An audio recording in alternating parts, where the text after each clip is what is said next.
오늘은 영적 성장의 비밀이라는 제목으로 말씀을 전하려고 합니다. 지난주 금요일날 우리가 이 주제에 관해서 함께 워크숍을 했는데 여러분들 이 말씀을 통해서 많은 은혜를 받았다고 얘기를 하고 있어서 다시 한번 제가 여러분에게 정리를 해서 전하려고 하는데 필기를 하시기 바랍니다.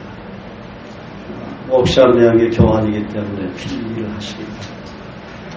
필기 도구 없으면 스마트폰에다가 메모장에다가 필기하시면 됩니다.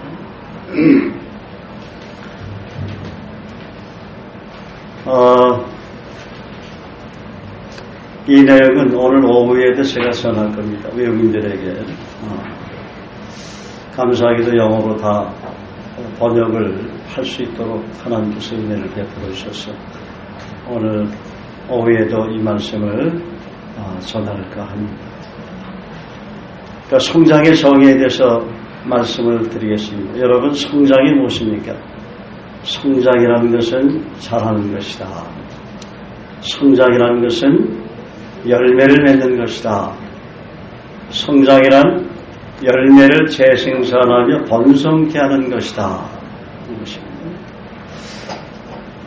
제가 사전을 몇 군데를 찾아봤습니다. 영양학 사전에서는 성장의 정의에 대해서 다음과 같이 말합니다. 세포의 양과 크기가 증가하는 것, 또 형태적으로나 본 크기나 형태가 성숙에 이르기까지 변화를 가리키는 경우도 있다 하는 것이죠. 특히 사람의 경우는 발육과 동의어로 사용되고 신장, 체중으로도 표현된다고 합니다. 영양 및 독성 등의 동물 실험에서는 장애가 있으면 성장이 억제가 되는 경우가 많으므로 성장은 체중 증가량이 중요한 관찰 항목으로 되고 있다. 장애가 있으면 성장이 억제된다, 그렇게 얘기를 하고 있는데, 오늘 아침에 교회를 입구에 들어보니까 쓰레기가 여기저기 널려 있더라고요. 아마 그 당구장이나 또 그 PC방에 그 젊은이들이 아마 아니면 노래방에서는 어떤 분이 한지는 잘 모르겠지만은 우리 성도들은 쓰레기를 밑에다 버린 것 같진 않아요. 그래서 우리 교우분들이 가서 이제 청소를 깨끗이 했는데 쓰레기가 있으면 뭔가 마음도 불결해지죠. 여러분 마음에 쓰레기가 있으면 성장이 억제된다는 거예요. 이 죄의 쓰레기들이 있으면 성장이 방해가 된다. 성장의 걸림돌이 된다는 것이죠. 간혹 대사전도 있고 여러 가지의 사생활 문화 대사전에서 기록된 것이 있는데 이 이야기는 너무나 전문적인 이야기라 제가 기록은 해놨는데 여러분에게 말씀을 드리지 않고 바로 오늘 영적 성장의 비밀에 대해서 말씀을 드리겠습니다. 왜 성장이 하는가? 영적으로 성장해야 알 수가 있고 깨달을 수 있고 다른 사람을 가르칠 수 있고 열매를 맺어 재생산함으로 풍성한 삶을 누릴 수 있기 때문이다. 또 영적으로 메마른 사람은 사막과 같은 인생을 살게 됩니다. 황폐한 삶을 살게 됩니다. 그래서 내가 예수님 믿어도 황폐한 삶을 살고 있다. 메마른 사막과 같은 삶을 살고 있다면 자기 자신을 한번 돌아봐야 합니다. 자기 내면을 한번 체크해보고 검증해 봐야 합니다. 왜 내게 감사가 사라졌을까? 왜 내게 기쁨이 사라졌을까? 왜 내게 자꾸만 염려와 근심과 두려움이 엄습하게 되는 것일까? 왜 내게 평안이 없을까? 왜 내게 안식이 없을까? 여러분, 하나님께서 안식일을 제정하신 이유에 대해서 우리가 너무나 잘 알고 있어요. 하나님이 6일 동안 천지 만물을 창조하시고 7일째 쉬셨어요. 그래서 안식일은 원래는 주님을 위해서 있는 날이 바로 안식일이에요. 본래 안식일의 의미는 주님이 쉬어야 되기 때문이라는 거예요. 그런데 인간이 범죄하고 나서 주님이 쉬신 날이 없어요. 예수님도 제자들에게 그 얘기를 했죠. 내 아버지께서 지금까지 일하시니 나도 일한다. 그래서 예수님도 복음 전하고 사람들을 케어하고 양육하고 제자 잡는 그 사역을 전심으로 하셨어요. 예수님은 십자가에 달려 죽기까지 하루도 쉬신 적이 없었어요. 밤에 일어나서도 기도하시고 새벽까지 기도하시고. 왜냐하면 그 많은 사람, 특별히 12명의 제자들을 가르치고 양육하는데 목숨을 걸었잖아요, 예수님은. 그래서 그 제자들이 너무나 귀하기 때문에 그들을 돕지 않냐면 뭐냐면은 미래가 없는 거예요. 복음의 미래가 없는 거죠. 그래서 3년 동안 열심히 주님 따른 가운데 영적으로 성장한 그런 제자들, 사도들을 전 세계에 선교사로 파송한다는 예수님의 그 마지막 지상 사명, 하늘과 땅에 있는 모든 권세를 내게 주셨으니 그러므로 너희는 가서 모든 족속으로 제자를 삼아 아버지 아들과 성령 이름으로 세를 주고 내가 너에게 분부한 모든 것을 가르쳐 지키게 하라. 볼지어다 내가 세상 끝날까지 너희와 항상 함께 있으라 하시니라. 내가 세상 끝날까지 너희와 항상 함께 있을 테니까 지금까지 너희가 3년 동안 배운 것을 그대로 말씀을 가르치고 사람들을 양육해서 제자로 재생산해서 이 지구촌을 복음화하라는 것이죠. 그래서 오순절날 하나님께서 자신의 영, 예수 그리스도의 영, 아버지의 영이기도 하시죠. 성령님을 제자들에게 오순절날 초대교회 120만 성도에게 성령을 보내주신 것입니다. 하늘이 불같이 갈라지고. 그래서 영적으로 성장해야 비로소 그리스도인으로서 소금 맛을 내는 세상의 빛을 바라는 그런 영향이 있는 삶을 살게 된다는 것입니다. 그리고 성장의 좋은 모델은 바로 예수님이셨다는 겁니다. 여러분, 성경은 순종과 불순종의 기사로 가득 차 있습니다. 성경은 성장의 좋은 밭을 뭐라고 합니까? 순종이라고 말한다는 거예요.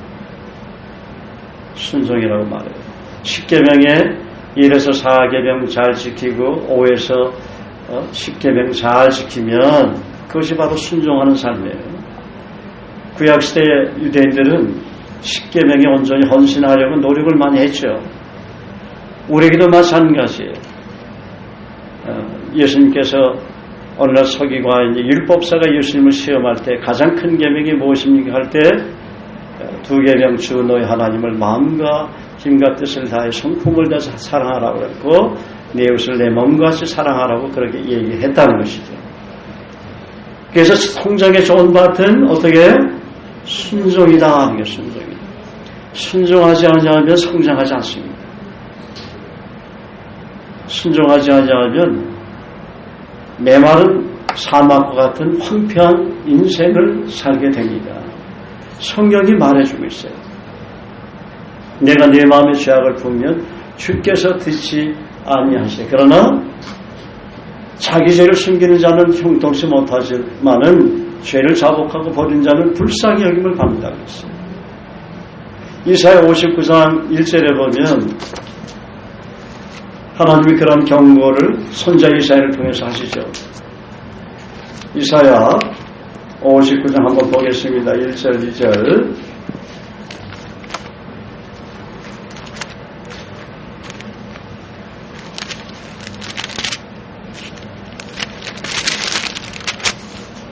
여호와의 손이 짧아 구원하지 못하심도 아니요 귀가 둔하여 듣지 못하심도 아니라 오직 너희 죄악이 너희와 너희 하나님 사이를 갈라놓았고 너희 죄가 그의 얼굴을 가려서 너희에게서 듣지 않으시게 합니다. 이는 너희 손의 피에 너희 손가락의 죄악이 더러워졌으며 너희 입술은 거짓을 말하며 너희 혀는 악독을 내밀어. 내 자신에게 문제가 있다는 거예요. 크리스찬이라고 예외는 아니다 하는 거예요. 크리스찬도 내 마음의 죄악을 품으면 하나님의 얼굴을 어떻게 될까요? 돌리신다는 거예요. 듣지 않는다는 거예요. 여러분 죄를 범할 때 하나님이 기도응답해 주시던가요? 기도하고자 하는 단면 믿음도 사라져요. 그렇죠? 그래서 주님은 계속해서 이 세상에 오실 때 첫 번째 메시지가 회개하라. 천국이 가까웠느니라. 그렇게 말씀하십니다. 회개하지 않으면 안식할 수 없다는 거예요. 천국을 경험할 수 없어요. 왜 크리스찬들이 안식을 못합니까? 여러분 안식일이 이 복된 것은 주님께서 안식의 은혜와 복을 우리에게 주시기 때문에 그래요. 그분은 이 우주 만물을 창조하시고서 7째 되는 날 안식하셨는데 우리는 주일날 안식하잖아요. 그렇죠? 그러니까 성령이 거듭난 그리스도인들에게는 우리 안에 계시기 때문에 안식의 은혜와 복을 주신다는 거예요. 그래서 주일이 중요한 거예요. 주일을 위해서 여러분 준비해야 돼요. 기도로. 그냥 주일날 교회 오는 거 그럼 안식 못 누려요. 그러니까 안식 속에는 주님 주시는 놀라운 그런 은혜가 풍성한 은혜가 들어있어요. 말씀 안에 참 안식이 있잖아요. 말씀을 깊이 읽고 묵상할 때 거기에 참 안식이 있는 것을 우리가 경험하게 되죠. 특별히 주일은 물론 우리 크리스찬들은 날마다가 안식이에요. 왜냐하면 성령이 이미 우리 안에 계셨기 때문에. 그러나 이 세상에 살면서 우리가 열심히 또 여기 보면은 그가 어떤 사람은 사도로, 어떤 사람은 선자로, 어떤 사람은 복음 전환자로, 어떤 사람은 목사 교사로 삼으셨으니 이는 성도를 온전하게 하여 봉사일을 하게 하며 그리스도 몸을 세우려 하셨습니다. 저와 여러분이 또 이 세상에 나와서 주님 직업을 통한 소명을 여러분에게 주셨잖아요. 직장생활을 해야 되잖아요. 또 어떤 분은 사업을 해야 되잖아요. 그런데 내가 주 안에서 안식을 하지 못하면 어떻게 돼요? 오히려 그 사람들에게 영향을 주는 것이 아니라 안 좋은 영향을 내가 받는다는 거예요. 그게 교회가 중요한 거예요. 주일날 와서 예배 드리고 또 우리가 수요일날 금요일날 큐티 예배 드리고 이런 맨투맨 교제, 그룹 교제가 굉장히 중요한 거예요. 그럴 때 우리 내면의 진정한 안식이 이루어지기 때문에 그때 어떻게 돼요? 풍요한 삶을 우리가 살 수가 있습니다.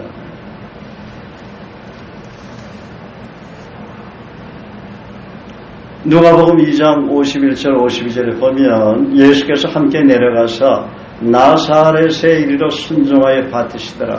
그 어머니는 이 모든 말을 마음에 두니라 그랬어요. 예수는 지혜와 키가 자라며 하나님과 사람에게 더욱 사랑스러워 가시더라 그랬습니다.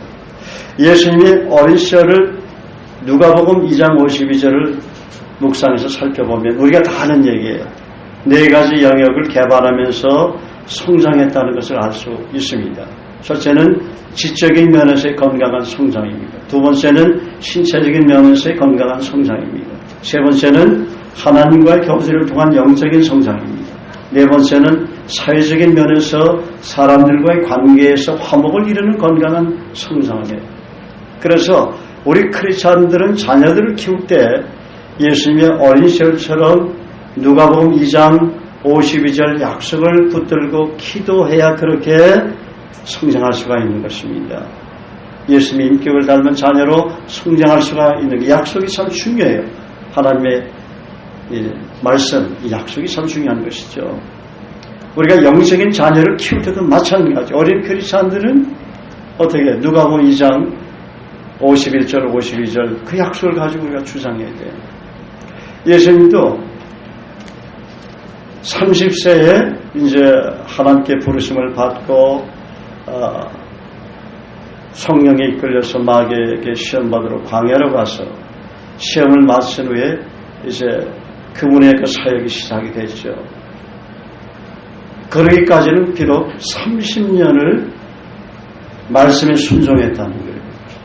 30년 동안 말씀 배우고 가르침을 받고 하나님 말씀 암송하고 또 말씀을 통해서 말씀 붙잡고 기도하면서 영적으로 성장했기 때문에 30세에 그분은 사역을 시작할 수가 있습니다. 예수님도 그만한 대가를 지불했다면 저와 여러분은 어떤 대가를 지불해야 합니까?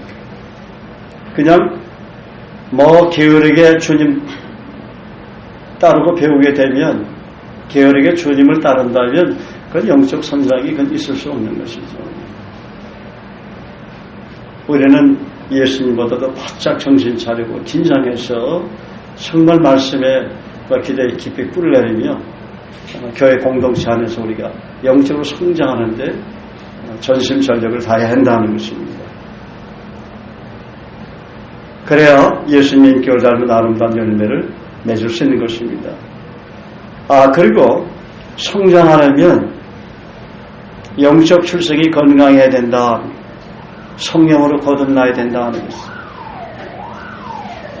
우리가 잘 아는 말씀 있죠.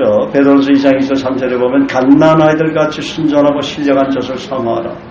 이는 그로 말미암아 너희를 구원에 이르도록 자라게 하려 합니다. 너희가 주인 자심을 맛보았으면 그리하라. 한 번씩 병원에 가보면 인큐베이터 안에서 자라는 아이들을 보게 됩니다. 병약하게 태어난 아이들입니다. 그러나 건강하게 태어난 아이들은 엄마의 젖을 빠는 힘도 강합니다. 건강하게 쑥쑥 자랍니다. 그러므로 영적으로 성장하려면 순전하고 신령한 젖인 하나님 말씀 사모해야 된다는 겁니다. 왜 병약한 그리스도인이 됩니까? 말씀을 섭취하는 영역이 약하기 때문입니다. 아이들의 관심은, 어린아이 관심은 엄마의 젖에, 그렇죠? 배가 고프면 본능적으로 엄마의 젖으로 얼굴을 향한다는 말이죠. 젖꼭지에 그 입술을 대고 먹으려고. 이 건강한 사람은 하나님 말씀에 늘 관심이 있어요. 여러분, 관심이 인생을 만드는 것입니다. 관심이 인생을 만든다. 관심. 내가 어떠한 관심을 갖느냐에 따라서 그 관심이 그 사람의 인생을 만드는 거예요. 여러분 예수님 만나기 전에, 예수 믿기 전에 여러분 관심이 무엇이었습니까? 그 관심대로 여러분 살았잖아요. 그 관심대로 여러분 쫓아갔고 시간을 투자했고 행동의 의미가 아닙니까? 그러나 예수님을 인격적으로 만난 이후에는 나도 관심이 바뀌었어요. 오직 예수로 올인하게 되면 그런 관심을 성령께서 바꿔놓으셨어요. 여러분도 마찬가지죠. 그래서 그리스도의 관심은 어떻게? 오직 예수다. 오직 예수를 나타나게 하는 것입니다. 오직 예수를 바라보고 예수의 관심을 가질 때 예수님의 영성과 인격이 우리 안에서 아주 건강하게 풍성하게 자라게 된다는 게, 그러면 풍성한 은혜를 우리가 누릴 수가 있는 것입니다. 또 요한복음 3장 3절에서 5절에 보면 이런 말씀이 있습니다. 예수께서 대답하여 이르시되 진실로 진실로 내게 이르노니 사람이 거듭나지 아니하면 하나님 나라를 볼 수 없느니라. 니고데에게 말씀하신 내용이죠. 5절에 보면 예수께서 대답하시되 진실로 진실로 내게 이르노니 사람이 물과 성령으로 나지 아니하면 하나님 나라에 들어갈 수 없느니라. 물과 성령으로 나지 아니하면 하나님 나라에 들어갈 수 없다는 거예요. 예수님은 너희가 거듭나지 아니하면 하나님 볼 수 없다, 그렇게 경고하셨어요. 너희가 물과 성령으로 거듭나지 아니하면 하나님 나라에 들어갈 수도 없다고 경고하셨어요.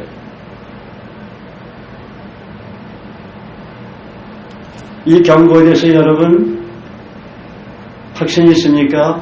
아멘으로 화답할 수 있습니까? 그런 분은 하나님 나라에 들어가는 사람이에요. 하나님 보는 사람이에요. 그런 분은 구원의 확신이 명확하고 건강한 사람이에요. 그렇지 않으면 항상 흔들려요. 아직까지 관심이 세상에 가 있기 때문에 그래요. 영적으로 메말라지는 사람 보면 크리스찬으로서 열심히 주님 따랐어요. 어떻게 보면 얼굴에 막 생기도 있고 윤기도 성령이 기름 부으시면 막 윤기도 흘러. 어느 날 보면 얼굴 인상도 자꾸만 이상해지는 것 같아요. 네? 옛날에 그런 아름다움이 점점 없어져.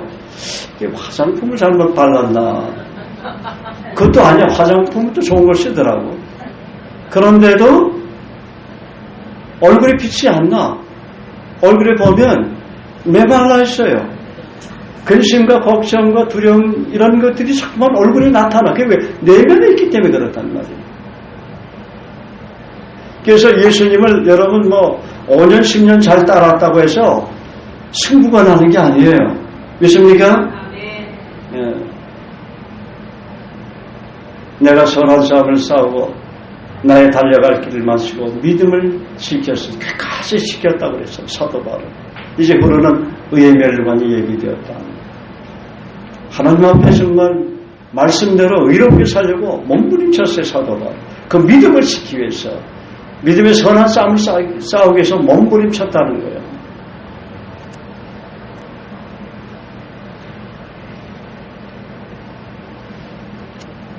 그 다음에 성장하려면 시간이 필요하다. 시간이 필요하다.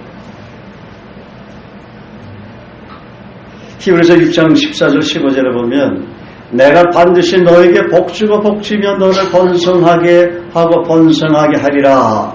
누구에게 얘기했을까요? 아브라함에게 했다는 거예요. 근데 아브라함이 했는데 아브라함이 이같이 오래 참아 약속을 받았느니라. 아브라함이 창세기 12장 2절 3절에 하나님 약속 주셨어요. 내가 너로 큰 민족을 이루고 내게 복을 주어 내 이름을 상비케 하리니 너는 복의 근원이 될지라. 너를 축복하는 자는 내가 복을 내리고 너를 저주하는 자에게 내가 저주하리. 땅의 모든 족속이 너를 인하여 복을 얻을 것인지라 하신지라 그랬어요. 본토아비아 친척집을 떠나니까 하나님 그런 약속을 주신 거예요. 그런데 금방 그 복을 받은 게 아니다. 많은 세월이 걸렸어요. 그래서 성경은 그가 이가시 오래 참아 약속을 받았니라. 그렇게 증언하고 있는 거예요. 오늘 본문에 보면 성장의 비밀이 나오죠. 우리가 다 하나님의 아들을 믿는 것과 아는 일에 하나가 돼요. 하나가 돼야 된다. 그리스도 예수 안에서 공동체는 서로들 멤버끼리 지체들끼리 하나가 돼야 돼요. 하나의 영성을 가져야 돼요. 조금 나보다 못하는 사람이고 또 보기 싫은 사람이고 또 나를 시험들게 하는 사람일지라도 하나가 돼야 돼요. 왜냐하면 지체에는 떨어질 수가 없어요. 여러분 오른손 왼손 많이 사용하죠. 오른손이 한 번씩 쓸데없는 곳을 만진다든지 쓸데없는 막 잘못된 것을 자꾸만 켜가지고 이상한 걸 본다든지 그러면 오른손이 죄진다고 해서 오른손 잘라버려야 된다. 그렇게 여러분 생각합니까? 오른손 없으면 밥도 못 먹을 거 아니에요. 오른손으로 해야 되는 일이 얼마나 많이 필기도 할 수 있고요. 글도 쓸 수 있고 오른손으로 여러분 화장도 하고 옷도 입고 해야 할 일이 많아요. 많죠. 일일이 이런 꽃도 갖고 와야 되고 오른손 왼손 사비는 좀 왼손을 하시겠지요. 보는 것으로 죄진다고 해서 눈 하나 빼버리라 그렇게 할 수 있어요. 근데 예수님은 그 얘기를 하셨어요. 눈으로 죄지면 눈 빼버리라고. 무서운 말이죠. 눈 진짜 빼라는 말 아니에요. 빼라는 말 아니고 그만큼 죄를 경계하는 말이죠. 너 죄지면 내가 나를 만날 수 있겠느냐. 죄가 눈을 가려서 너 나 보지 못한다는 거예요. 하나님의 은혜를 나는 너에게 주기를 원하는데 그 은혜가 차단이 된다는 거예요. 그렇죠? 여러분 색안경 쓸 때 피사체가 빨간 안경 쓰면 빨갛게 보이고 파란 안경 쓰면 파랗게 보이죠. 그렇죠? 똑같아요. 그래서 눈이 정결해야 되는데 눈이 정결하지 못하고 더러운 것만 보고 자꾸 한다면 눈 빼버려라 그 말이에요. 그게 경고라는 것이 경고. 그러면 성장하지 못한다는 거예요.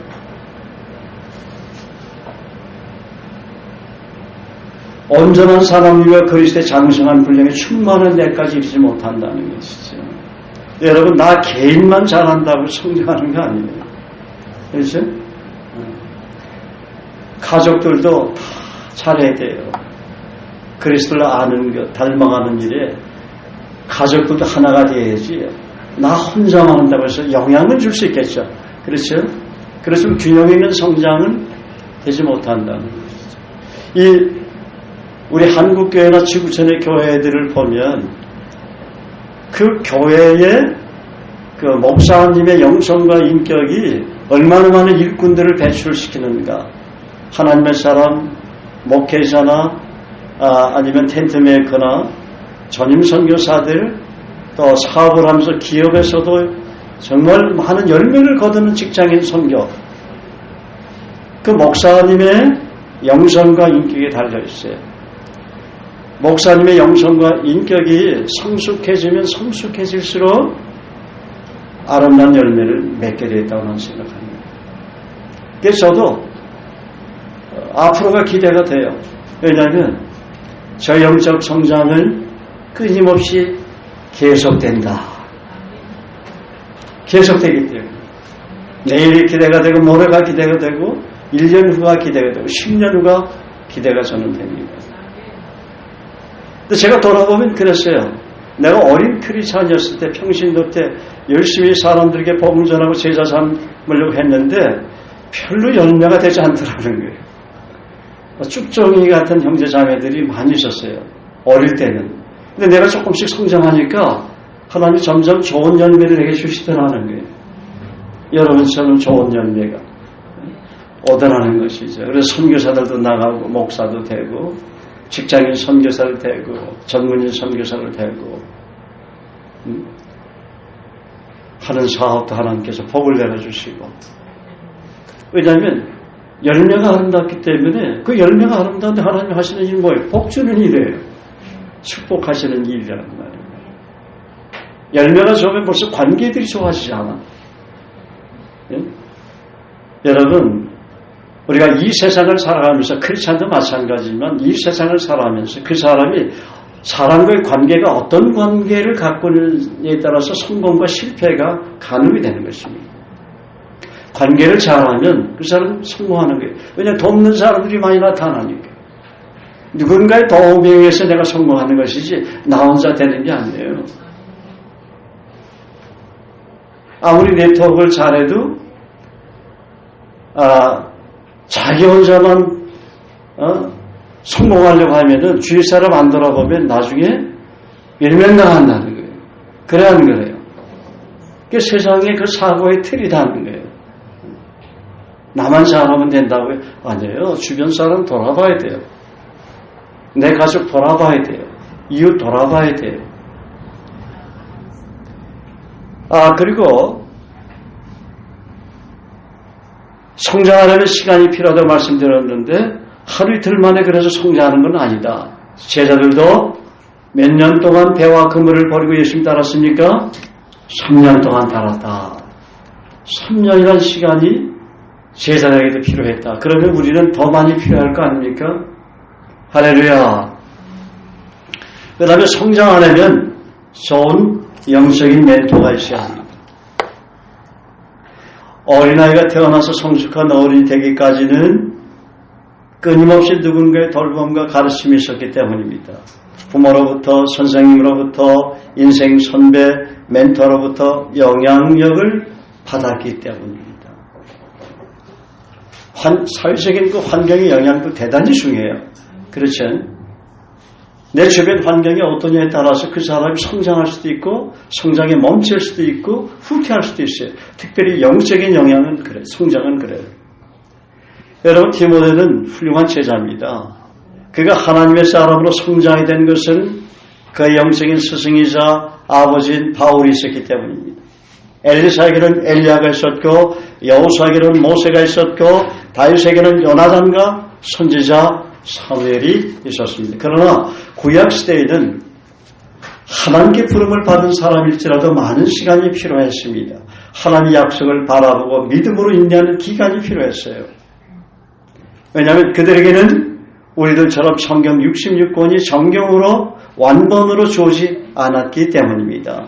그들에게는 영적인 훌륭한 지도자나 코치도 없었고 오직 하나님의 음성에 귀를 기울여만 했습니다.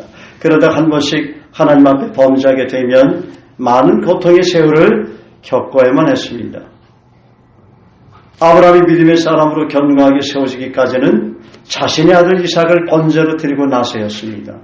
하나님께 부르심을 받고 본토와 몇 친척집을 떠나지 약 40년이 지난 뒤였습니다. 노아도 모세도 몇 년이 걸렸습니까? 120년이 걸렸어요. 영적으로 원숙한 경제에 이르기까지는 120년이 걸렸다는 거예요. 예수님도 몇 년이 걸렸다고요? 33년이 걸렸다는 거예요. 예수님도 33년이 걸렸다는 거예요. 뭐 1, 2년 만에 되는 거 아니에요. 하나님의 시련과 역경, 고난을 통해서 가지치기를 하시는 가운데 그들은 성장하게 되었습니다. 때로는 세상과 정의롭도 출애굽도 해야 되고 가로막힌 홍해도 믿음으로 건너야 됐었고 때로는 광야 생활도 거쳐야 했었고 여리고성이 무너질 때까지 믿음으로 돌아야 되는 대가지불이 필요했었어요. 또 때로는 영적인 탈곡 과정을 거쳐야 합니다. 우리가 가을철에 추수하는 가을철에 보면 많은 그 농부들이 농촌에 사시는 분들이 벼를 탈곡하는 것을 봐요. 그러면은 탈곡기 집어넣으면 사정없이 탈곡기는 깎습니다. 벼를. 그래서 깎아서 이쪽으로 한쪽으로 옮겨놓죠.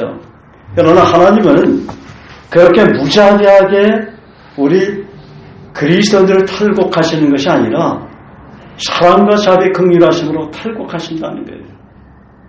모난 성품을 다듬어 거룩한 성품으로 빚으시기 위해서 그분을 기도하시며 인내하시며 말씀의 칼로 탈곡하신다. 그래서 하나님은 저와 여러분에게 영적인 멘토나 스승이나 영적인 부모를 보내주시는 거예요. 여러분, 예수님이 제자들 12명을 불렀어요.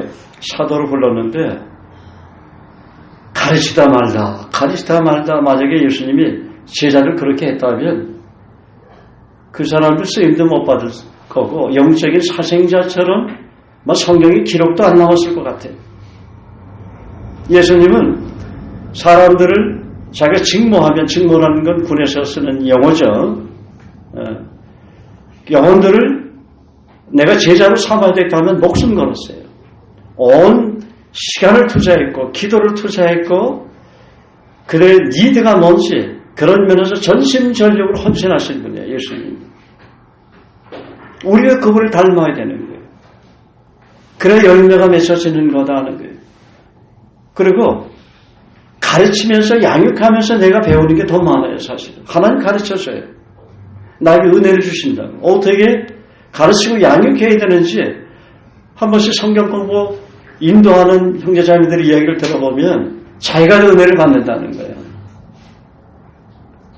그래서 좀 기뻐하더라고요.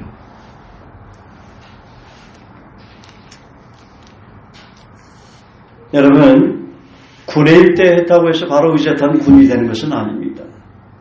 논산훈련소를 거쳐야 되고 상관이 되기까지는 많은 훈련이 필요합니다. 훈련병이 총과 칼을 준다고 해서 적진으로 뛰어들어간다면 어떻게 될까? 총알바지로 전락할 수 있어요. 총도 못 쓰니까 총알바지 되는 거 아니에요. 각계 전투를 못하니까 어디서 피할지 적이 이렇게 대검으로 찌르면 어떻게 피해야 할지 알아야 되잖아. 총을 쏘면 자기도 어떻게 피해야 할지 맞대응해야 할지 아는데 벌써 저기 저쪽에서 벌써 훈련받는 사람은 정확하게 조준을 해서 사격할 거예요. 적을 쓰러뜨릴 수 있는 거예요. 근데 그렇지 못한 훈련받지 못한 사람은 그냥 총알바지 되잖아요. 중공군 넘어왔을 때 그분들 총알바지 돼서 얼마나 많은 중공군들이 죽었습니까? 6.25 때. 여러분 인턴이 바로 레지던트가 되는 것도 아니고 레지던트가 바로 노련한 전문의가 되는 것도 아니다 하는 거예요. 그 다음에 성장하기 위해서는 그리스도를 알고 그리스도의 성품을 닮아가서 우리가 성장해야 되는데 여러분 유유상종이라는 말이 있어요. 이 말이 무슨 말이냐면 같은 동아리끼리 서로 왕래하며 사귄다는 뜻입니다. 비슷한 부류의 인간 모임을 비유한 말이에요. 여러분 내 주변에 어떤 사람이 있는가 중요해요. 대부분 유유상종하거든. 그렇죠? 우리가 성장하는 지금까지 살아온 과정 보면 뭐 할머니들은 노인방에서 모이고 그렇죠? 예. 장사하는 사람은 장사하는 사람끼리 만나고 교사는 교사들끼리 만나고 의사는 의사들끼리 만나는 거예요. 내 남편의 직업, 아내의 직업이 뭐냐에 따라서 영향을 받게 되는 거예요. 좋은 영향을 또는 나쁜 영향을 받을 수 있어요. 그래서 결혼이 중요한 거예요. 내가 어떤 사람을 만나야 되는 거예요. 결혼이 중요한 거예요. 그냥 마음에 좋다고 결혼하는 거 아니에요. 사랑한다고 결혼하는 거 아니에요. 예수님처럼 검증해 봐야 돼요. 이분이 정말 하나님의 사람인가? 하나님 정말 선한 사람, 믿음의 사람인가? 기도의 사람인가? 내가 이분의 리더십으로 내가 영향을 받을 수 있을까? 서로 하모니를 있을까? 이분의 생애 목표는 뭔가? 비전은 뭔가? 이런 것을 검증해 봐야 돼요. 저는 그렇게 형제자매들 결혼시켰어요. 한 번씩 저한테 중매를 해달라고 그러면 한 번도 내가 해준 적이 없어요. 전 지금까지 중매를 한 번도 해준 적이 없습니다. 그렇게 중매해서 되는 게 아니에요.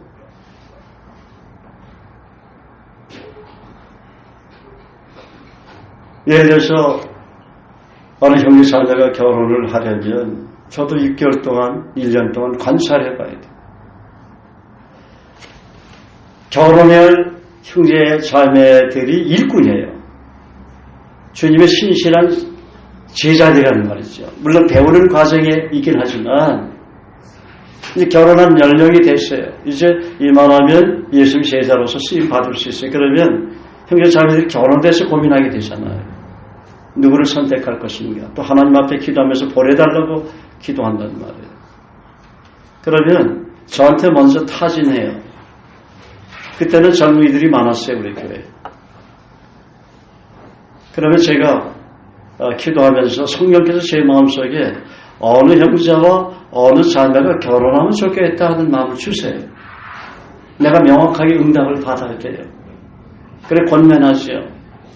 한번 그 형제 자매를 위해서 한번 기도해보라고. 한 6개월 동안 기도해보라고. 기회를 주죠. 그러면 얼굴빛이 달라지는 형제자매 대부분이에요. 자기의 마음이 너무 없는 거예요. 자기가 생각한 형제는 자매가 아닌 거예요. 또 맨날 청년회에서 다투는 형제 자매도 결혼한 적이 있어요. 서로 보면 다투어 싸우고. 그런데 하나님께서 응답하시니까 서로 사랑하고 신뢰하고 그 목사 부부가 됐어요. 그러면 처음엔 그렇게 거부반을 보이다가 뭐 금식기도 갔다 오겠습니다. 금식기도 하고 단기선교 갔다 오겠습니다. 또 한 6개월 1년 지나면 성령께서 아버지의 마음을 부어서요. 너 그 형제와 결혼해라. 그 자매와 결혼해라 하는 마음을 부어주는 거예요. 그래서 제가 주례를 봤어요.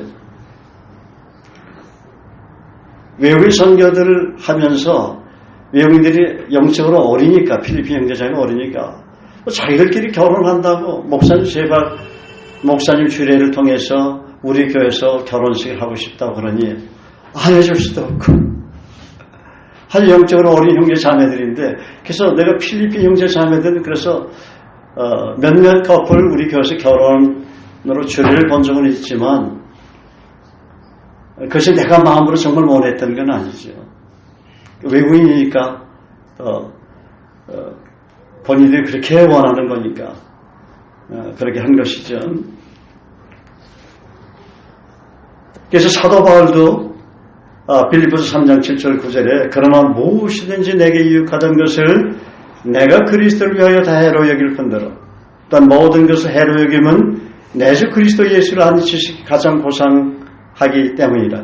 내가 그를 위하여 모든 것을 잃어버리고 배설을 물러 여김은 그리스도를 얻고 그 안에서 발견되려 함이니 내가 가진 의는 율법에서 난 것이 아니요 오직 그리스도를 믿음으로 말미암은 것이니 믿음으로 하나님께로 난 의라. 제가 지난주 금요일 날도 말씀드렸지만 사도 바울이 그리스도를 알고 그리스도를 닮아가는 것에 목숨 걸었던 시기가 언제냐면 로마 감옥에 있었을 때였어요.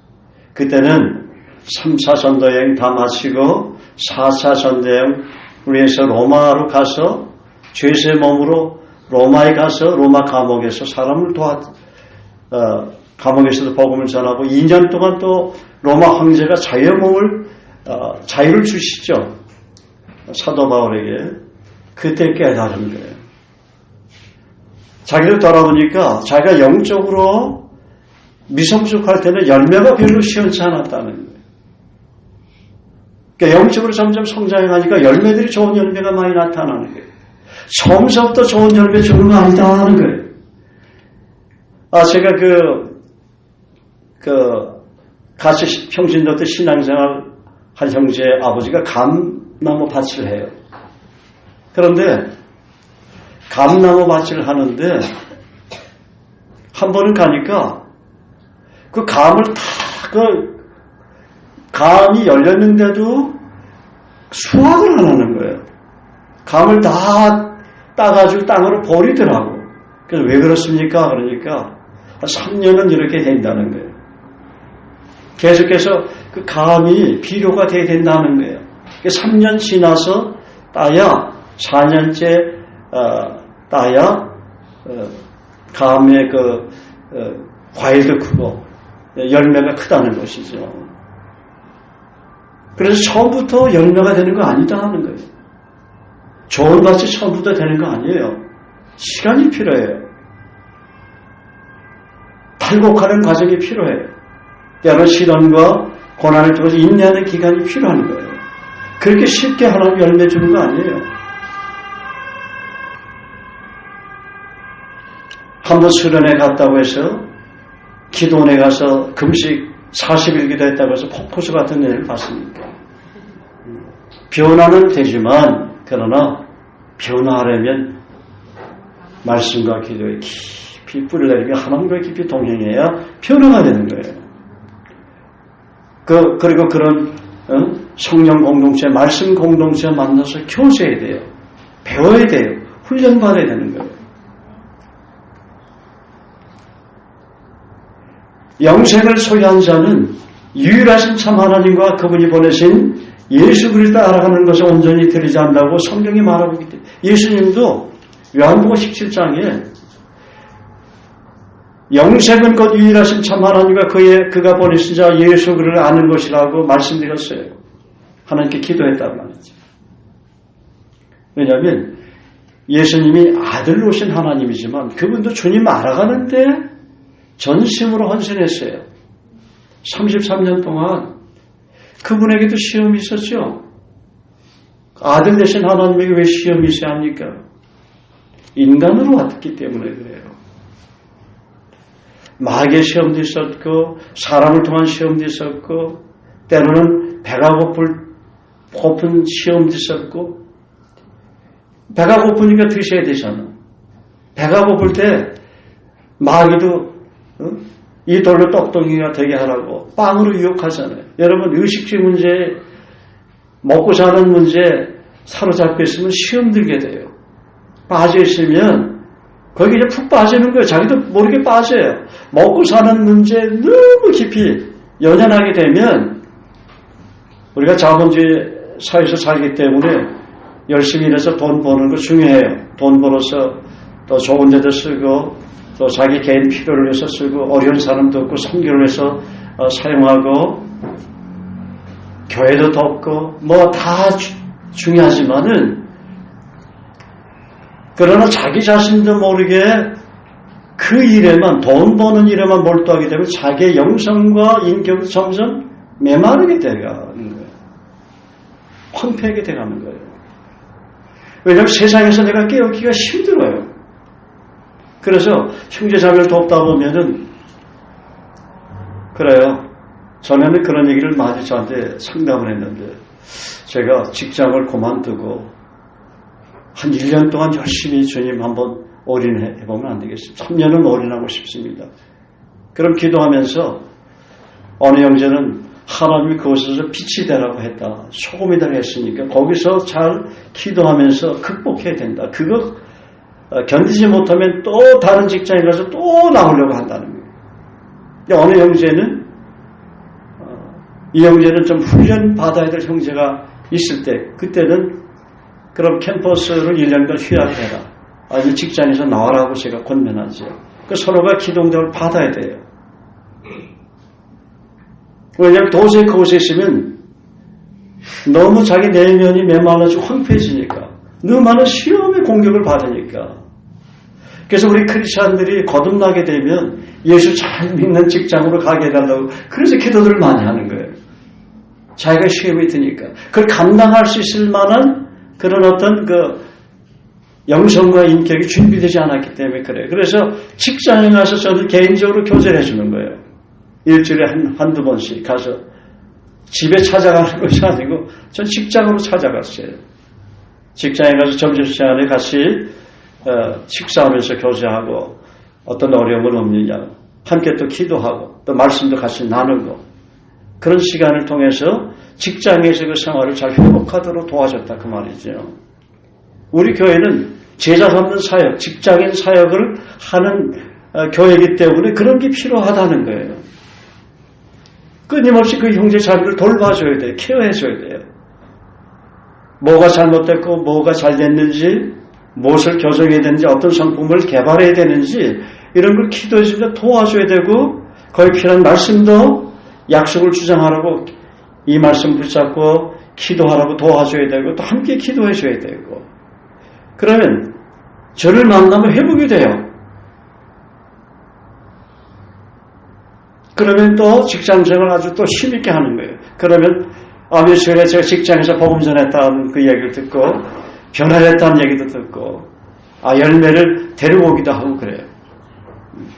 그게 필요하다는 거예요. 필요하다. 가정은 그래도 보호를 많이 받아요. 가정신방도 물론 중요하지만 가정은 그래도 내 가정이니까 보호를 받는다. 그 가정에서 이미 익숙해 있어요. 그렇죠? 자기 가족들, 부모나 자녀들이, 형제들이 익숙해 있단 말이에요. 그러나 직장은 그렇지 않아요. 외로워요. 거기서 막 견디기가 힘들어요. 특별히 거듭난 크리스찬, 어린 크리스찬들은 공격을 받기가 일세. 그래서 사도 바울이 에베소 교회를 떠나서 예루살렘 교회를 갈 때 내가 여러분들 일 가운데 보는 것과 같도다 그랬잖아요. 그렇지만 내가 3년 동안 여러분 열심히 가르친 걸 기억해라 하는 거예요. 그 말씀이 여러분들의 일이가 여러분을 공격하더라도 막아줄 거다. 그 말씀이 여러분을 붙잡아 줄 거다. 그 말씀이 여러분 배운 말씀 다시 쭉 한번 복습하고 그 말씀을 삶 속에 적용하면 그 말씀을 통해서 여러분은 풍성한 삶을 살 수 있을 거다. 그렇게 사도 바울은 사도행전 20장에 그렇게 말하고 있습니다. 그리고 저는 순교자가 될지라도 예루살렘 가야 합니다. 하나님 저를 가라고 하셨기 때문에 가는 겁니다. 그 가면 죽게 될지 모른다고. 그 사도 바울이 옥중 서신이 보면 아주 기가 막힌 내용들이 많잖아요. 로마 감옥에서 옥중 서신을 기록했기 때문에 성숙한 메시지가 많은 거예요. 그런데 고린도전서 후서에도 귀한 메시지가 많지만은 영적으로 정말 그 무르익은 그런 열매 바울이 아니었어요. 그래서 그 고린도 교회가 물론 말씀이 많은 사람들이기 때문에 그럴 수도 있지만 바울 사도에게 정말 자기가 복음 전하고 제자 잡는 사람들을 위한 거룩한 영성과 인격의 좋은 열매를 아름답게 맺었다면 그렇게 시끄럽지 않았다는 거예요. 그러니까 내가 열매를 맺지 못하니까, 내가 건강하지 못하니까, 내가 영적으로 성장하지 못하니까 시끄러운 일이 자꾸만 생기는 거예요. 문제가 자꾸만 터지는 거예요. 믿습니까? 누구 원망하지 마세요. 그 내 문제예요, 그거는. 내 문제예요.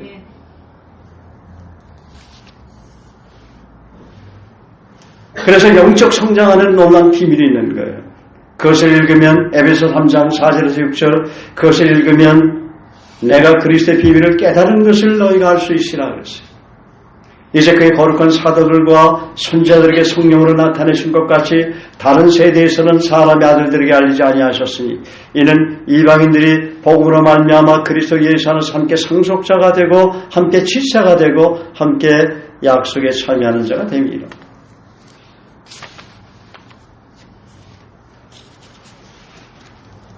제가 어느 분에게 이런 얘기를 참 기쁜 소식을 들었습니다.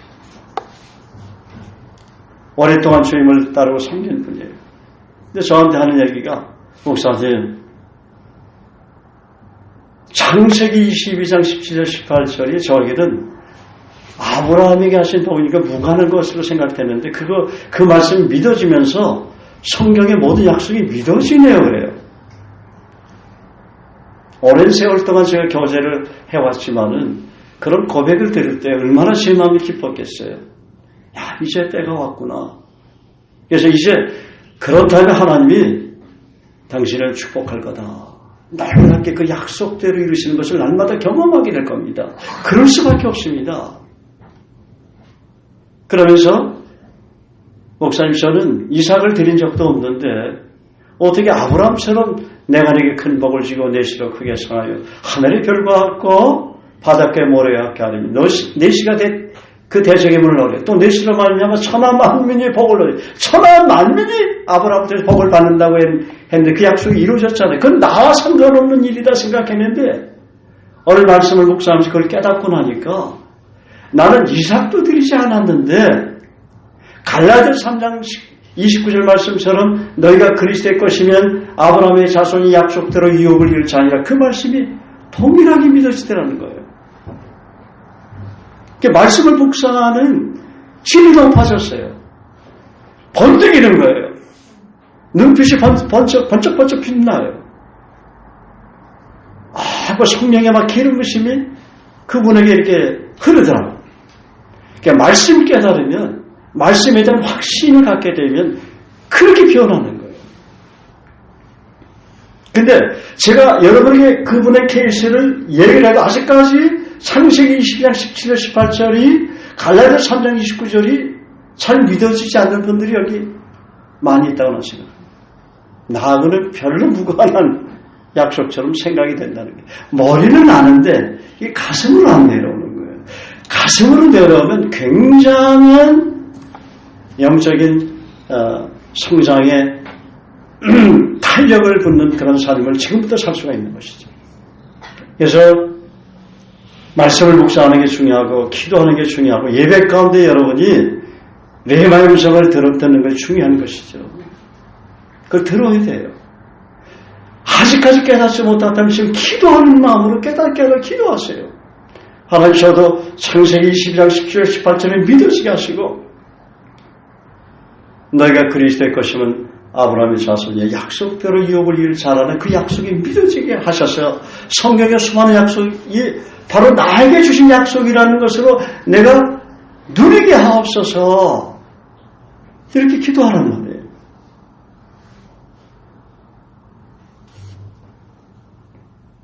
그리고 이 그리스도의 깊은 비밀을 깨닫게 되면 시대의 비밀을 꿰뚫어 볼 수 있는 영적 통찰력이 생깁니다. 여러분 그 안에는 지혜와 지식의 모든 바 감춰져 있다고 그랬죠. 골로새 2장 3절에 구원의 보화, 말씀 안에는 구원의 보화도 있죠. 기동답의 보화도 있죠. 어떻게 힘들고 어려운 이런 시험들을 극복할 수 있는 승리의 보화도 있죠. 언제나 나와 함께 하시고 공급해 주시는 여호와 일의 보화도 있죠. 나의 병을 치료해 주시는 여호와 라파의 보화도 있죠. 내 마음에 평안을 주시는 여호와 샬롬의 보화도 있죠. 응? 엘로의 보화, 전능하신 그 하나님의 보화도 풍성하게 말씀 안에 감춰져 있잖아. 근데 내가 말씀에 가까이 가지 아니하면, 묵상하지 아니하면, 깨닫지 못하면, 누군가로부터 배우지 아니하면 이 보화를 켤 수 없는 거예요. 여러분의 문제가 아무리 큰 문제라도 말씀 한 말씀으로 해결 다 되는 거예요. 그것이 영적인 문제든 경제적인 문제든 여러분 장래의 문제든지 간에 환경적인 문제든지 간에 다 해결되는 거예요. 믿습니까? 한 번에 해결되는 거예요. 그게 말씀의 위력이에요. 그래서 하나님은 전능하신 하나님이라는 거예요. 그걸 정말 믿느냐 믿어지느냐 하는 거예요. 이게 믿어져야 돼요. 이게 믿어지면 해결이 돼요. 하나님 말씀으로 일하시니까. 말씀을 믿는 게 믿음이니까. 한 번은 제가 그 커피숍에서 차를 먹고 있는데 자꾸만 그 내 마음속에 칼을 갈아라, 칼을 갈아라, 칼을 갈아라. 도대체 무슨 칼을 갈아라고 주님 말씀하시니까 말씀에 칼을 갈아라. 내가 한 번 간증한 적이 있죠. 말씀에 칼을 갈아라. 한 번은 제가 이 간증 한 번 더 하죠. 우리 교회에서 이제 신앙생활 하다가 목사가 되신 분이 있는데 또 동생은 선교사로 파송이 됐어요. 한 번은 그 선교사와 그 목사님, 그때는 그 당시엔 목사님이 아니었죠. 그래서 자기 그 매형이 모 교회 안수 집사님인데 목사님 그렇게 한번 만나고 싶다는 거예요. 그래서 이제 제가 도왔던 그 형제와 또 그 형제의 동생 선교사와 그 안수 집사님 만났어요. 광안리에서 이제 융숭하게 회를 대접을 받았는데 제 얼굴을 자꾸 유심히 뚫어지게 쳐다보는 거예요. 그러면서 하는 말이 나도 이상하잖아요. 왜 자꾸 내 얼굴에 뭐가 묻었나 하는 말이 제가 목사님들은 이건 칭찬이 아니고 그분이 한 얘기니까 그분은 하나님께 은사를 받으신 분이에요. 안수집사로서 교회에 덕두끼고 그런데 목사님에서 입에서 황령산보다 더 긴 검이 나오는 칼이 나온다는 거라. 그런 건 내가 처음 봤다는 거예요. 이렇게 격려가 되더라고. 더 열심히 함송했죠. 그 후로부터 하여간 아침마다 내가 함송하기 시작했어요. 말씀의 칼을 더 갈자. 전 말씀 함송하고 묵상하는 게 목숨 거는 사람 아니에요. 아침에 일어나면 무조건 저는 말씀 253구절 다 복습하지 못할 때도 있지만은 우리 교회에서 암송하는 구절이지 253절. 그리고 제가 평소에 암송했던 말씀들 계속 복습해요. 또 외국인들을 도우니까 영어로 계속 암송하는 것들 복습해요. 그런데 말씀 암송, 말씀 묵상하는 것처럼 낯선 영적인 검이 없더라고. 여러분, 예수님이 누가복음 10장 19절에 이런 말씀하세요. 내가 너에게 뱀과 전갈을 밟으며 원수의 모든 능력을 제어할 권능을 줬으니 너를 해칠 자가 결코 없으리라. 예수님이 제자들에게 놀라운 그 능력 행하는 권세를 주셨죠. 그렇지? 은사를 주신 거예요. 주셨는데 예수님 말씀 속에는 뭐냐면은 내가 너와 함께 하니까 내가 어디를 가서 복음을 전하든지 내가 너와 함께 하겠다. 근데 내가 말씀의 사람으로만 변화되게 되면 그 능력은 굉장한 파워풀한 능력으로 나타나는 것이다. 여러분이 가는 데마다 여러분 뭔가 해고자 하려고 하는 사람들이 그 실체가 드러나면 아예 오지도 못해요. 여러분 가까이 오지도 못해요. 여러분 자꾸만 거스르고 해고자 하는 사람들 여러분 할 일 못할 거 아니에요. 그것 때문에 신경 쓰면 아예 오지도 못하게 해요. 성령이 다 막아줘요.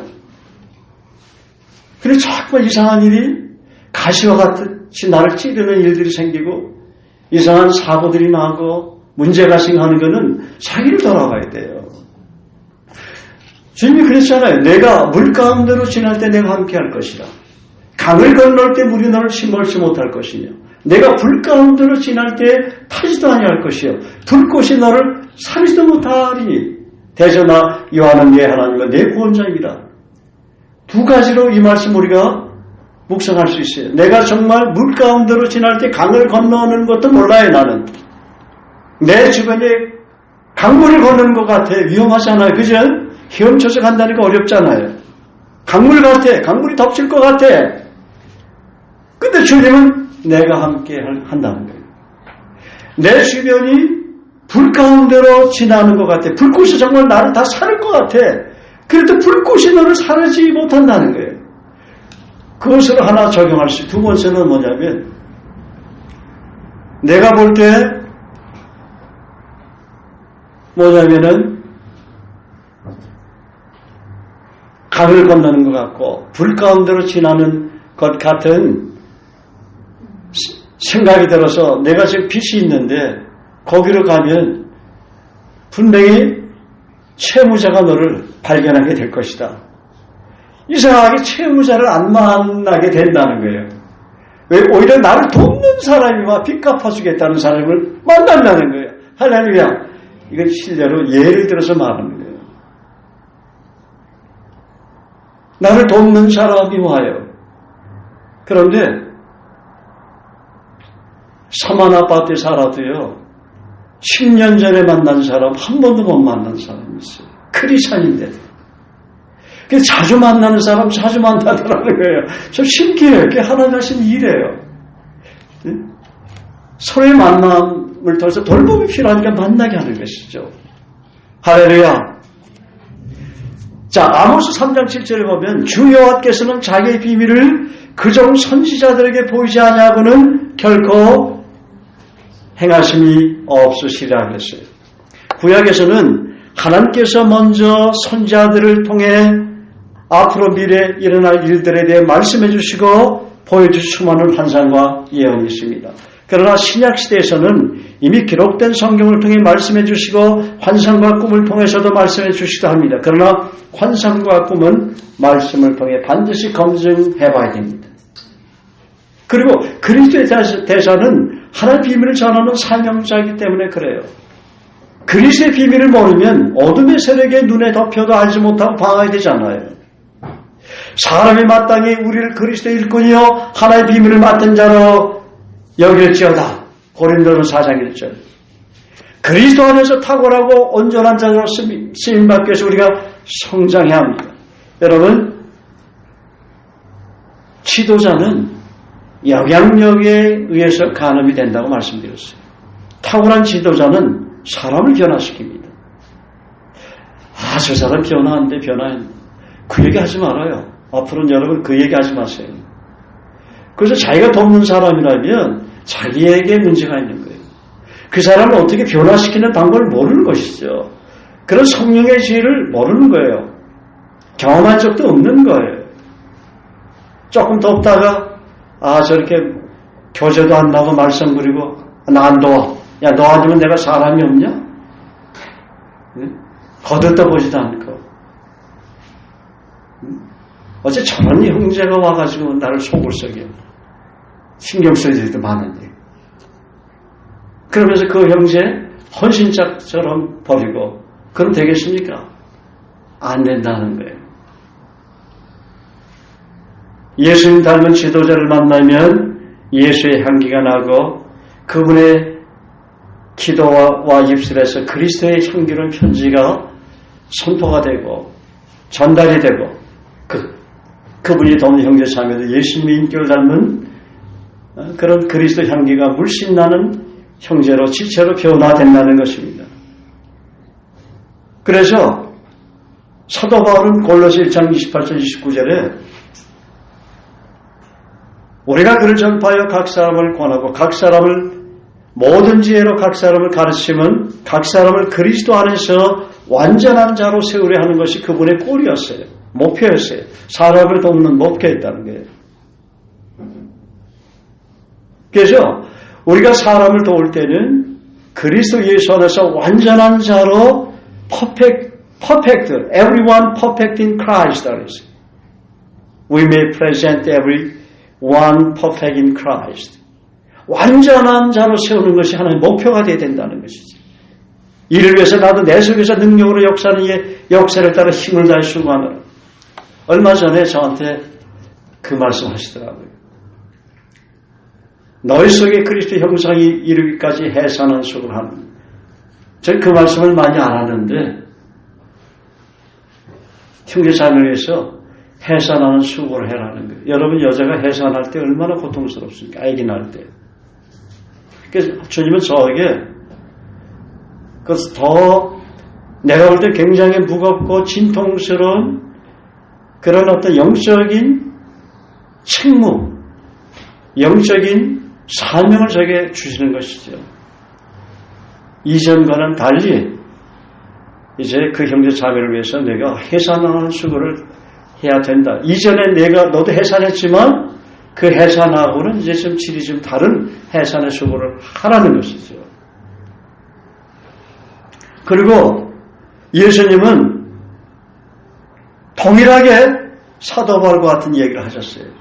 그러므로 하늘에 계신 너희 아버지 온전하신 같이 너희도 온전하라.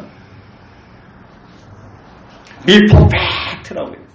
Be perfect는 뭐예요? 완전하라는 것이죠. 온전하라. Therefore as your heavenly Father is perfect. 그러니까 나처럼 온전해져라. 너희가 돕는 형제 자매들 나처럼 온전한 퍼펙트한 크리스찬이 무장된 크리스찬이 되도록 세워나가라는 거예요. 그래 재생산의 열매가 일어난다는 것이죠. 그리고 하나님과 깊이 있게 동행하는 축복이 있습니다. 우리가 영적으로 성장하게 되면 창세기 5장 24절에 보면 에녹이 하나님과 동행하더니 하나님이 그를 데려가심으로 세상에 있지 아니하였다고 그랬어요. 그리고 기동답의 권세를 누립니다. 여러분 어릴 때 기동답을 누리는 것과 지금과는 많이 다르죠? 말씀 안에는 권위를 누립니다. 모든 권위는 말씀 안에 있다고 말씀드렸습니다. 그러므로 말씀의 권위를 누리는 사람 옆에 가면 나도 그 권위를 누리게 되는 거예요. 담배 피는 사람 옆에 가면 담배 냄새가 풍기잖아요. 술 먹은 사람 옆에 가면 술 냄새가 풍기죠. 그리고 하나님의 언약 약속이 성취된 축복을 누립니다. 또 성령의 9가지 열매를 아름답게 맺는 축복이 있습니다. 여러분 열매가 아름답게 맺혀있는 과수원에 가보면 우리 마음도 풍요롭죠. 너무 아름다워요. 신기롭게 그 맺혀진 그 열매 먹음직스럽죠. 그러니까 사람들은 열매 있는 곳을 달려가게 돼 있어요. 여러분에게 사랑의 열매가 있다면 사람들이 다가가게 돼 있는 거예요. 왜 내가 다가오는 사람들마다 문제가 생기느냐? 아직까지 열매가 없기 때문에 그래요. 그래서 성령의 열매를 아름답게 맺은 사람들이 모인 공동체는 풍성한 열매, 풍성한 은혜, 성령 충만한 열매가 넘치는 것입니다. 우리가 성령의 9가지 열매 알죠? 오직 성령의 열매는 사랑과 희락과 화평과 오래 참과 자비와 양성과 충성과 온유와 절제니 이 같은 것을 금지할 법이 없습니다. 그 다음 구절에 아주 중요한 경고성 메시지가 나와요. 그리스도 예수의 사람들은 육체와 함께 그 정욕과 탐심을 십자가에 못 박았느니라. 정욕과 탐심 가지고 성령의 열매 맺는다는 환상도 갖지 마라 그 말이에요. 정욕과 탐심 제하지 못하는데 무슨 성령의 열매를 맺겠냐 그 말이에요.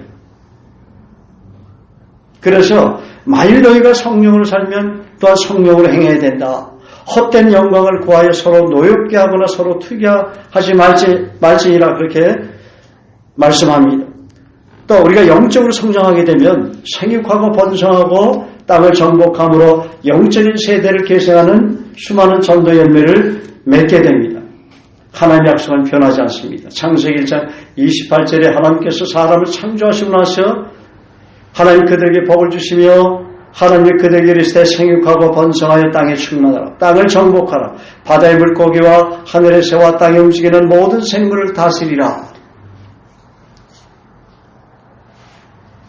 인간이 하나님 앞에 범죄한 이후에 노아의 홍수 지나고 나서 노아에도 동일하게 이 약속을 주셨어요.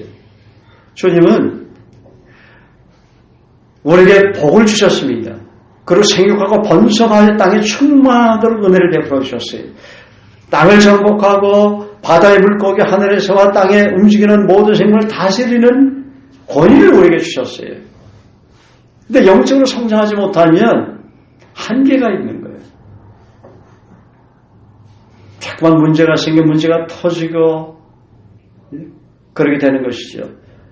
마지막 예수님의 마지막 지상 사명에 동역함으로 많은 전도 열매를 성숙한 제자의 삶을 살게 됩니다. 여러분, 예수님이 이 땅에 재림하실 때에는 이 땅에 더 이상의 전도 열매를 찾을 수 없기 때문에 재림하시는 것입니다. 다시 한번 말씀드립니다. 예수님이 이 땅에 재림한다고 하셨죠? 다시 오신다고 그랬죠? 그래서 그런 마지막 때 영화도 많이 나오잖아요. 재앙, 지구의 재앙, 이런 것들이 많이 영화도 나오는데, 예수님이 이 땅에 다시 오실 때, 재림하실 때에는 이 땅에 더 이상의 전도 열매를 찾을 수 없기 때문에 재림합니다. 그래서 우리에게 기회가 주어졌을 때, 복음 전할 기회가 주어졌을 때 열심히 전도해야 되는 것입니다. 그래야 하나님과 동역하는 그런 축복을 누리게 되고, 그것이 여러분의 삶을 풍요롭게 하고 여러분을 영적으로 성장하게 되고, 또 그 전도한 사람 잘 가르치고 양육해서 재생산하게 되면 풍성한 수확을 거둔과 동시에 하나님께 여러분 귀하게 쓰임받는 하나님의 사람들이 되는 것이고, 주님 나라에 가서 상급과 멸류관 받게 되는 것입니다. 주님은 어느 날 열매 맺지 못한 무화과 나무를 저주하신 적이 있습니다. 그 나무는 말라버렸고, 다시 말하면 열매가 없을 때 내 인생도 말라지게 되는 거예요. 그러므로 현재 전도 열매를 맺고 있다면 그 사람은 풍성한 삶을 앞으로 계속 누리게 될 것입니다. 너는 말씀을 전파하라. 때를 얻든지 못 얻든지 항상 힘쓰라. 그래서 여러분, 우리가 복음 전하고 제자하는 삶을 사는 것이 영적 성장에 좋은 그런 밭이 되는 것이죠. 첫째는 하나님 말씀 깊이 읽고 묵상하고 암송하고 그 말씀에 순종하고 하나님과 동행하면서 성령 공동체, 말씀 공동체와 연합해서 하모니를 이루는 팀워크를 하면서 교회에서 전 목표에 헌신하고 그 비전에 함께할 때, 마음을 같이 해서 뜻을 같이 함께할 때 하나님께 귀하게 쓰임받는 교회, 성도님들이 된다는 것입니다. 다음에 기회가 되면 영적 성장의 걸림돌이 무엇인가 그 내용을 여러분에게 말씀드리겠습니다.